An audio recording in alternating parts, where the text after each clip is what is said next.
Bagamat nagmahal ang mga paghahanda o ihahanda sa medianoche, dagsa pa rin ang mga mamimili sa mga palengke.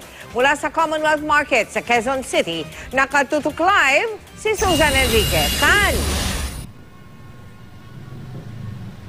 Sa katunayan, Mel, ilang oras bago ang pagsalubong sa bagong taon, hindi magkanda-ugaga ang mga mamimili na inabutan namin dito sa Commonwealth Market sa Quezon City.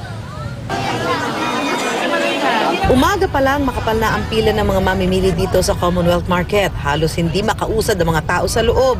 Kaya ang U-turn slot sa tapat ng palengke, isinara muna simula kaninang alas 7 ng umaga. Mamayang alas 8 pa ng gabi itong muling bubuksan sa trapiko. Nagkakaus po ng traffic, kaya po sinara to. Kaya naman maaga raw nakakota na ang mga tindera. Nasa 800 piraso na raw ng buko ang naibenta ni Jeneline Brongan kahit tumaas ng 5 piso ang bawat piraso. 40 po.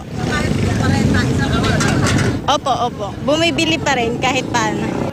Si John Michael Salamanca, nakasampung sako na ng bentang asin ngayong araw. Marami naman po kasi po kailangan po nila ngayon sa pagluluto. Ang mga damit na may bilog para sa pagsalubong sa bagong taon, mabili rin. Mabenta po. Mabenta? Nauubos ba yung niyo? Opo.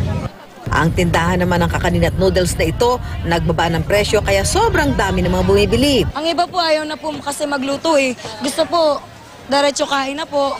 Triple rin ang benta ng karning baboy at baka, pero wala raw pagbabago sa presyo.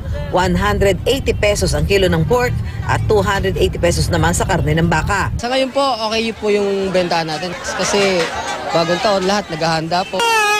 Bagsak presyo na rin ang torotot mula sa 35 kada piraso, ngayon 20 pesos na lang. Dahil sa makapal na tao, sumisingit din ang mga nagbebenta ng mga ipinagbabawal na paputok. Ilan sa mga nagtitinda ang nakuhanan ng plapla at Judas belt. Kinumpis ka rin ng kwitis, isa raw ang mga paputok na ito sa pinagmumula ng sunog sa lugar kapag bagong taon. Umaambon ngayon dito, Mel, sa Commonwealth Market pero hindi dahilan ito para mapigil yung mga kababayan natin na kumpletuhin yung kanilang ihahanda sa medianoche na pagsasaluhan nila sa pagsalubong sa bagong taon. Happy New Year, Mel! Uy, Happy New Year din, Mare. Maraming salamat sa iyo, Susan Enriquez.